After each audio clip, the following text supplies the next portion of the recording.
Halo semuanya, pada video ini saya akan menampilkan bagaimana cara saya dalam melakukan perekapan data ibu hamil dan juga ibu pasca persalinan menggunakan Microsoft Excel.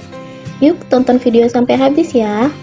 Salah satu strategi percepatan penurunan stunting adalah pendekatan keluarga melalui pendampingan keluarga untuk mencapai target sasaran, yakni calon pengantin atau catin, ibu hamil dan ibu menyusui sampai dengan ibu pasca persalinan, dan anak di bawah 2 tahun. Tim pendamping keluarga terdiri dari bidan sebagai koordinator dan pemberi layanan kesehatan, kader KB sebagai pencatat dan pelaporan data pendampingan, serta kader PKK sebagai penggerak dan fasilitator. Pada video ini, khususnya akan ditampilkan mengenai data yang telah diinput oleh TPK ibu hamil dan ibu pasca persalinan melalui Google Form. Setelah data diinput oleh kader TPK, maka admin akan mengolah data menggunakan Microsoft Excel. Selanjutnya adalah tampilan Google Form ibu hamil dan ibu pasca persalinan yang harus diisikan oleh kader TPK saat melakukan pendampingan. Berikut ini adalah daftar link Google Form yang harus diisikan oleh kader TPK saat melakukan pendampingan kepada ibu hamil ataupun ibu pasca persalinan. Ini ada 11 link karena setiap kabupaten kota memiliki link yang berbeda sesuai dengan nama kabupaten kota masing-masing. Ini adalah tampilan Google Form yang harus diisikan oleh kader TPK. Pada halaman pertama, terdapat pertanyaan seperti nama koordinator TPK, nama kader TPK, nik kader TPK, dan pertanyaan lainnya. Pada halaman pertanyaan terkait dengan ibu hamil, terdapat daftar pertanyaan seperti nama lengkap ibu hamil, usia ibu hamil, jumlah anak, usia anak terakhir, usia hamil saat ini, dan pertanyaan lainnya terkait dengan kehamilan sang ibu. Sedangkan pada halaman pertanyaan terkait dengan ibu pasca persalinan, terdapat pertanyaan terkait pemakaian KB pasca persalinan. Lalu pertanyaan terkait dengan data bayi saat baru lahir, mulai dari nama bayinya, berat badan, panjang badan, dan juga lingkar kepala bayi saat baru lahir, hingga pertanyaan terkait dengan pemberian aksi eksklusif kepada bayi. Pada halaman terakhir, terdapat daftar pertanyaan mengenai kondisi anak saat ini, yaitu saat kader TPK melakukan pendampingan kepada ibu pasca persalinan.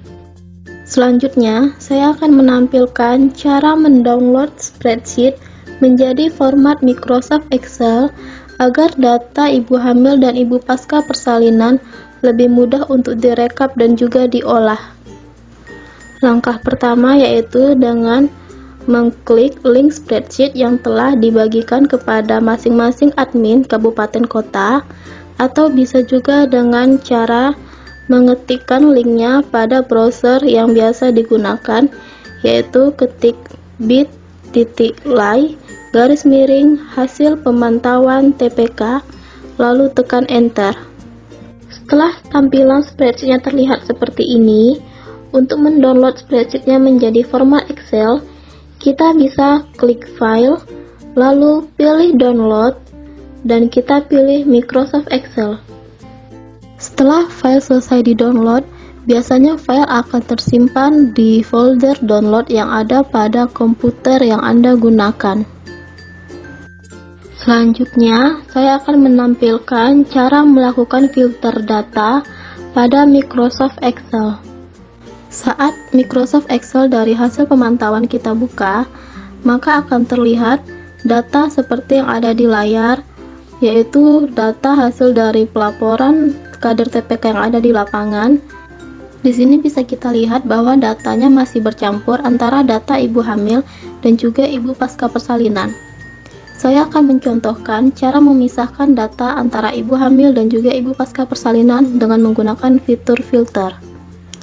Caranya yaitu kita blok baris pertama di bagian judul dengan mengarahkan kursor ke bagian paling ujung pada bagian angka 1, lalu kita klik, maka pada baris pertama akan terblok semua hingga ke ujung. Lalu setelah itu kita pilih menu data dan kita pilih fitur filter yang seperti terlihat pada di layar. Kita klik fitur filternya. Setelah fitur filter aktif, maka akan terlihat ada panah-panah kecil pada bagian judul di baris pertama. Cara melakukan filternya adalah pada kolom pemantauan, kita klik tanda panah kecilnya, lalu akan muncul kotak seperti di layar. Kita pilih A to Z untuk mengurutkan ibu hamil dan juga ibu pasca persalinan. Setelah kita klik, maka data antara ibu hamil dan ibu pasca persalinan akan terpisah seperti yang terlihat di layar. Data untuk ibu hamil akan terletak di bagian atas dan data untuk ibu pasca persalinan akan terletak di bagian bawah. Dengan ini kita akan lebih mudah memisahkan antara data ibu hamil dan juga data ibu pasca persalinan. Cara yang sama juga bisa kita gunakan untuk mengelompokkan kecamatan. Caranya sama, yaitu pada kolom kecamatan, kita klik panah kecilnya, lalu kita pilih A to Z, maka kecamatan akan berkelompok dan berurutan. Seperti yang terlihat di layar. Dengan begini, admin juga akan lebih mudah melakukan pengecekan data pada masing-masing kecamatan yang ada di kabupaten. Selanjutnya adalah cara menggunakan fitur Find. Fitur ini membantu kita untuk menemukan data dengan lebih cepat. Pada saat ini saya akan mencontohkan bila kita ingin menemukan nama ibu hamil yang diinput oleh kader TPK, apakah sudah terinput pada spreadsheet atau belum. Caranya yaitu kita klik menu Home, lalu kita klik Find and Select. Maka akan muncul kotak seperti yang ada di layar. Pada kotak yang ada di layar ini, kita ketikkan nama ibu hamil yang ingin kita cari datanya. Setelah kita ketik nama ibu hamilnya, lalu kita pilih Find All. Setelah kita klik Find All, maka akan muncul daftar pencarian seperti yang ada di layar. Kita klik salah satu daftarnya, maka kita langsung diarahkan pada data yang kita cari, seperti yang ada di layar ini. Jika nama ibu hamil tidak ada atau tidak terinput oleh kader TPK, maka akan muncul kotak seperti yang ada di layar. Jika namanya tidak muncul, artinya nama ibu hamil tersebut belum terinput oleh kader TPK. Selanjutnya yaitu saya akan menampilkan cara memeriksa data yang double input. Caranya yang pertama adalah kita menggunakan cara fitur filter tadi, yaitu dengan klik tanda panah yang ada pada kolom nama lengkap ibu hamil, lalu kita pilih A to Z. Setelah kita klik, maka nama ibu hamil akan berurutan dari abjad A hingga Z seperti yang terlihat di layar. Setelah nama ibu hamil ini berurutan, maka kita akan lebih mudah untuk memeriksa data yang double input. Caranya yaitu kita blok hingga ke bawah kolom bagian nama lengkap ibu hamil dan juga nik ibu hamil. Setelah kita blok hingga ke bawah, kita pilih fitur conditional formatting yang ada pada menu Home. Lalu kita pilih Highlight Cell Rules di bagian paling atas. Lalu kita pilih Duplicate Values yang ada di bagian paling bawah. Setelah itu, kita klik OK. Maka akan terlihat nama serta nik ibu hamil yang sama, akan berwarna merah seperti yang terlihat di layar. Untuk memeriksa apakah datanya double input atau tidak, kita lihat dari tanggal kunjungan. Seperti contohnya di layar, ibu hamil ini memiliki tanggal kunjungan yang sama, yaitu pada hari, bulan, dan juga tahun yang sama, serta nama dan nik ibu hamil juga sama. Selain pada kolom kunjungan, kita sebaiknya juga melihat kolom-kolom lain untuk memeriksa apakah data ini benar double input atau tidak. Seperti pada kolom usia hamil saat ini, bisa kita lihat apakah usia hamilnya sama atau tidak di setiap kunjungannya. Lalu juga kita harus pastikan kalau tidak ada kolom yang kosong atau yang salah pengisian, agar data yang kita sisakan nanti adalah data yang kolomnya terisi dengan benar. Seperti data ini tidak ada salah pengisian, jadi bisa kita hapus data yang lainnya dan hanya kita sisakan satu data nama ibu hamil saja. Bila terdapat data yang seperti ini, maka kita hanya bisa menyisakan satu data saja, sedangkan data yang lainnya kita hapus. Karena artinya ibu hamil ini hanya didampingi satu kali oleh kader TPK, tetapi terjadi penginputan data lebih dari satu kali. Jika kita tidak melakukan pemeriksaan data double input seperti ini, maka hasil rekapan data nantinya tidak akan valid dan tidak sesuai dengan jumlah ibu hamil yang ada di lapangan. Selanjutnya adalah saya akan menampilkan cara menentukan kategori kehamilan sehat pada ibu hamil. Kehamilan sehat memiliki dua kriteria yang harus dipenuhi oleh ibu hamil. Yang pertama yaitu rentang usia ibu hamil adalah 20 hingga 35 tahun dan status anemia ibu hamil HB-nya harus lebih dari 11. Langkah pertama yang biasa saya lakukan adalah dengan menambahkan kolom di bagian ujung untuk kategori kehamilan sehat. Hal pertama yang perlu diperhatikan adalah pada kolom usia ibu hamil, kita hanya boleh mengisikan angka saja, sehingga bila terdapat kata atau huruf seperti contoh yang ada di layar, maka kita harus mengubahnya hanya tersisa angka saja.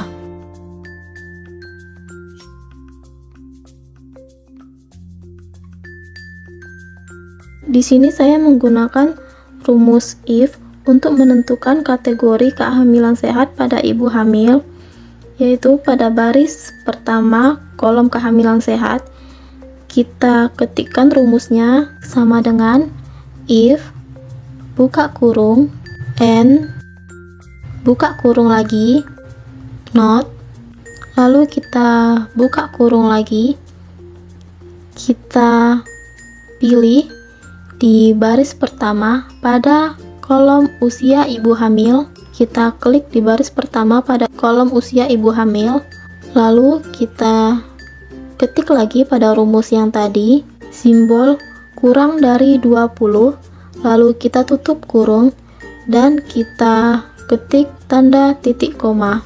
Tapi kadang tergantung pada komputer atau laptop yang digunakan, ada juga yang menggunakan tanda koma, jadi perlu diperhatikan apakah komputer yang sedang digunakan menggunakan tanda titik koma ataupun tanda koma. Lalu setelah itu kita ketik lagi not, kita buka kurung lagi, dan kita klik sekali lagi pada baris pertama di kolom usia ibu hamil. Kita ketik tanda lebih dari 35, lalu kita tutup kurung, tanda titik koma lagi. Selanjutnya pada kolom status anemia ibu, kita klik pada baris pertama di kolom status anemia.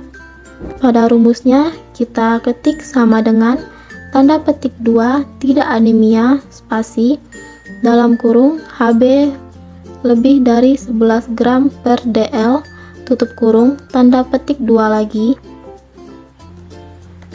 lalu kita tutup kurung. Setelah itu kita ketik titik koma, lalu tanda petik 2, kita ketikkan kata sehat, lalu petik 2 lagi, selanjutnya titik koma, petik 2, kita ketikkan tidak sehat, petik 2, lalu tutup kurung, lalu kita tekan enter, maka akan terlihat seperti tampilan di layar. langsung muncul apakah kategori kehamilan ibunya sehat atau tidak. Di sini bisa kita lihat kategori kehamilannya adalah sehat karena usia ibunya ada pada rentang 20 hingga 35 tahun dan ibunya status anemianya adalah tidak anemia atau HB-nya lebih dari 11 gram per dl. Jadi apabila ibu hamil tidak memenuhi salah satu kriteria yang ada, maka kategori kehamilannya akan menjadi kehamilan yang tidak sehat. Selanjutnya adalah cara menentukan kategori kehamilan patologis. Kehamilan patologis adalah keadaan di mana ibu hamil memiliki riwayat penyakit sebelumnya pada Google Form ini, yaitu hipertensi, diabetes, hipertiroid, TBC, dan juga penyakit jantung. Jadi, apabila ibu hamil memiliki salah satu dari riwayat penyakit tersebut, maka bisa dikategorikan sebagai kehamilan patologis. Caranya hampir sama dengan menentukan kategori kehamilan sehat tadi, yaitu pada kolom kehamilan patologis, kita ketik rumusnya, yaitu sama dengan if, buka kurung, lalu kita cari kolom riwayat penyakit. Pada baris pertama, kita klik kolomnya yang ada pada baris pertama. Lalu pada rumus kita ketik sama dengan tanda petik tidak ada, tanda petik lagi, titik koma, tanda petik tidak, tanda petik lagi, lalu titik koma, tanda petik kehamilan patologis, tanda petik lagi, lalu kita tutup kurung. Arti rumusnya di sini yaitu apabila pada riwayat penyakit ibu hamil tertera kalimat tidak ada, maka kehamilannya bukan termasuk kepada kehamilan patologis. Apabila pada riwayat penyakit tertera selain kata tidak ada, maka akan dikategorikan kepada kehamilan patologis. Lalu setelah kita ketik semua rumusnya, kita tekan enter, maka akan langsung terlihat apakah kategori kehamilannya kehamilan patologis atau bukan. Selanjutnya adalah cara menentukan kategori ibu dengan kehamilan yang berisiko stunting. Kategori kehamilan berisiko stunting ada 4 kriteria, yaitu status anemia ibu hamil, HB-nya kurang dari 11, lalu lingkar lengan atasnya kurang dari 23,5 cm, taksiran berat janinnya tidak sesuai dengan usia kehamilan, serta ibu hamil dengan 4T, yaitu terlalu muda, terlalu tua, terlalu banyak, dan juga terlalu dekat. Apabila ibu hamil memiliki salah satu dari kriteria tersebut, maka ibu hamil dapat dikategorikan kepada kehamilan yang berisiko stunting. Untuk menentukan kategori ibu dengan kehamilan berisiko stunting ini, kita perlu memperhatikan beberapa hal. Yang pertama adalah sama seperti kehamilan sehat tadi, yaitu pada usia ibu hamil hanya boleh terdapat angka saja dan tidak boleh terdapat kata atau huruf. Begitupun pada kolom usia anak terakhir juga hanya boleh terdapat angka saja, tidak boleh terdapat huruf ataupun kata. Jadi apabila terdapat kata seperti tahun, maka kita harus mengeditnya dan hanya tersisa angka saja seperti yang saya lakukan di layar. Khusus pada kolom usia anak terakhir, apabila terdapat angka 0, maka kita harus mengubahnya menjadi tanda strip. Seperti yang saya lakukan di layar. Kita ubah seluruh angka 0 yang ada menjadi tanda strip. Karena salah satu kriteria untuk kategori kehamilan berisiko stunting, usia anak terakhirnya kurang dari 2 tahun, Jadi bila terdapat angka 0, maka akan dikategorikan usia anaknya kurang dari 2 tahun. Padahal artinya ibu hamil belum memiliki anak atau sedang menjalani kehamilan pertamanya. Dan pada kolom jumlah anak, apabila terdapat simbol lebih dari 2, maka harus kita ubah menjadi angka 2 plus agar kolom ini dapat masuk ke dalam rumus yang akan digunakan. Setelah 3 hal tadi kita edit, kita ubah sesuai dengan yang ditampilkan tadi, maka kita masukkan rumus pada kolom kehamilan berisiko stunting, yaitu sama dengan if, buka kurung, or, buka kurung lagi, lalu kita klik pada baris pertama di kolom kehamilan sehat. Karena pada kehamilan sehat tadi sudah memenuhi 2 kriteria kehamilan yang tidak berisiko stunting, sehingga apabila pada kolom kehamilan sehat kategorinya adalah tidak sehat, maka di kolom kehamilan berisiko stunting akan otomatis menjadi kategori kehamilan yang berisiko stunting. Kita klik pada baris pertama di kolom kehamilan sehat. Setelah itu kita ketik sama dengan tanda petik tidak sehat, tanda petik lagi, kita ketik titik koma. Setelah itu pada kolom jumlah anak kita klik pada baris pertamanya, lalu kita ketik pada rumusnya sama dengan tanda petik 2, kita ketik angka 2 dan tanda tambah, lalu tanda petik 2 lagi, titik koma, lalu selanjutnya kita klik pada baris pertama di kolom usia anak terakhir, kita ketik simbol kurang dari 2, lalu pada kolom kesesuaian usia kehamilan dan taksiran berat janin, kita klik pada baris pertama, lalu pada rumusnya kita ketik sama dengan tanda petik 2 tidak sesuai, tanda petik 2 lagi, lalu titik koma.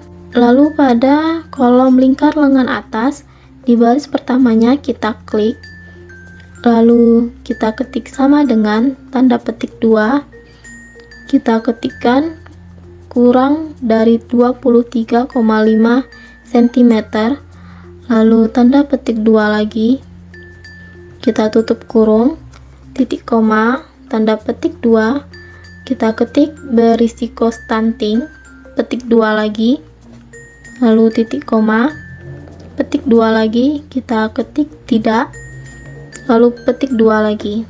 Di sini penjelasan rumusnya adalah apabila pada kolom kehamilan sehat tertera tulisan tidak sehat dan pada kolom jumlah anak tertera angka 2 dan tanda tambah, pada kolom usia anak terakhir usia anaknya kurang dari 2 tahun, dan pada kolom kesesuaian taksiran berat janin dengan kehamilan tertera kata tidak sesuai, serta pada kolom lingkar lengan atas isinya adalah kurang dari 23,5 cm, maka akan dikategorikan kepada kehamilan yang berisiko stunting.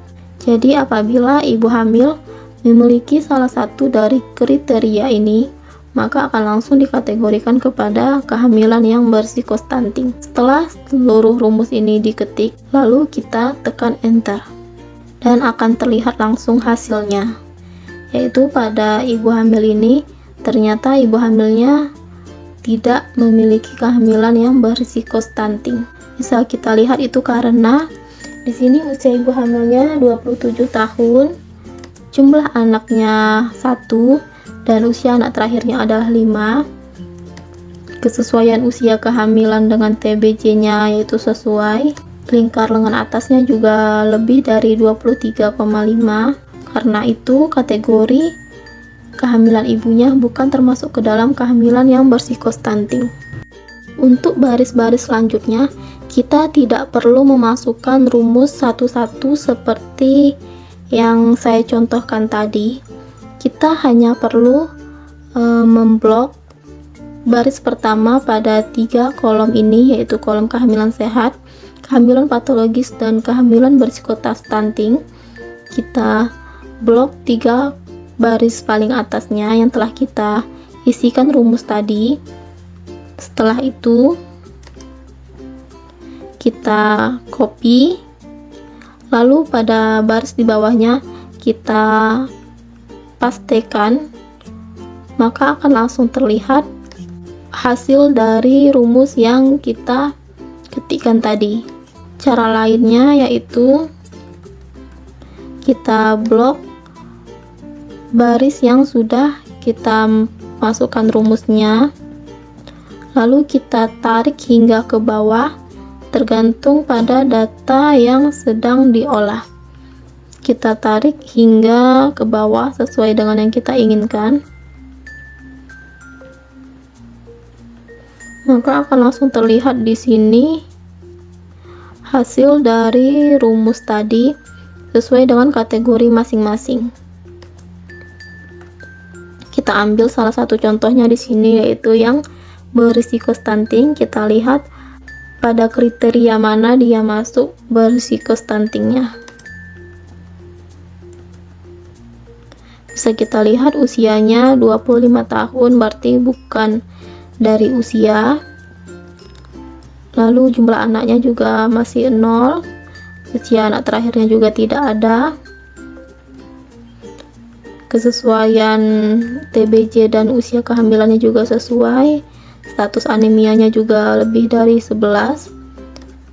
Di sini lingkar lengan atasnya yang kurang dari 23,5.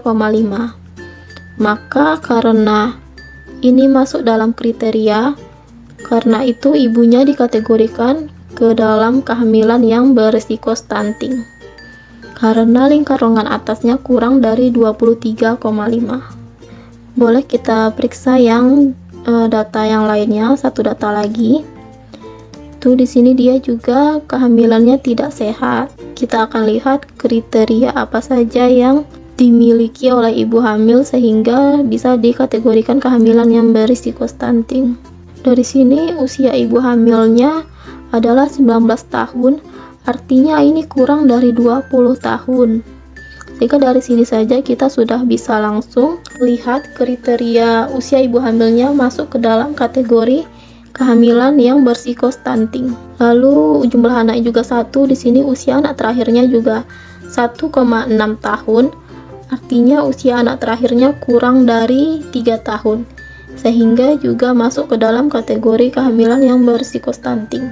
Jadi ibu hamil ini kriteria yang masuk adalah dari usia ibu hamil dan juga usia anak terakhir. Pada usia ibu hamil juga masuk ke dalam kategori kehamilan sehat, sehingga ibunya dikategorikan menjadi kehamilan yang tidak sehat karena usianya di bawah 20 tahun. Jadi kita hanya perlu sekali saja memasukkan 3 rumus yang tadi. Untuk baris-baris selanjutnya kita bisa copy atau tarik saja rumusnya ke bawah, sehingga kita tidak perlu memasukkan rumusnya berulang-ulang kali. Dan pengolahan serta perekapan datanya juga akan menjadi lebih mudah dan cepat. Selanjutnya adalah saya akan menampilkan cara menghitung suatu jumlah dengan kriteria tertentu di satu kecamatan menggunakan rumus COUNTIF. Pada video ini, saya akan mencontohkan apabila kita ingin menghitung data yang sudah terinput pada satu kecamatan. Misalnya adalah data ibu hamil yang sudah terinput. Kita ketik rumusnya sama dengan COUNTIF, lalu kita buka kurung, lalu pada kolom kecamatan kita blok dari atas hingga ke bawah. Kita blok dari bagian atasnya, lalu pada rumusnya kita ketik nama kecamatan yang ingin kita periksa. Misalnya di sini saya mengetik Hamparan Rawang. Jadi kita ketik nama kecamatannya, lalu tanda petik 2, kemudian titik koma. Selanjutnya kita blok di kolom pemantauan. Di kolom pemantauan kita blok dari atas juga. Lalu pada rumusnya kita ketik titik koma, lalu tanda petik 2, kita ketik ibu hamil, petik 2 lagi, lalu kita tutup kurung. Setelah itu kita tekan enter, maka akan langsung terlihat jumlah data ibu hamil yang sudah terinput di Kecamatan Hamparan Rawang, yaitu di sini hasilnya adalah ada 60 data ibu hamil yang sudah diinput oleh kader TPK yang ada di Kecamatan Hamparan Rawang. Itulah tadi cara-cara yang biasa saya lakukan jika ingin merekap ataupun mengolah data ibu hamil dan juga ibu pasca persalinan. Saya harap video saya ini dapat membantu admin TPK untuk ibu hamil dan juga ibu pasca persalinan dalam melakukan perekapan dan juga pengolahan data agar prosesnya menjadi lebih cepat dan juga lebih mudah. Terima kasih sudah menonton video saya hingga akhir.